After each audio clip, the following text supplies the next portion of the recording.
as soon as it went to YouTube, there were literally thousands of people within the first day that were starting to view it. I really couldn't believe it, because with the YouTube, it's just exposure, not only within New Zealand or whatever country you happen to be living in, but right throughout the world in just a matter of hours, really.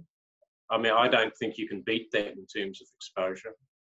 Would you recommend it to other people? Oh, I think if you're thinking about this, if you want more exposure for your paintings, if you're thinking about your paintings going overseas or looking for other galleries overseas, or just wanting your paintings to be viewed by thousands of people, do not hesitate to go on the show. It's absolutely fantastic.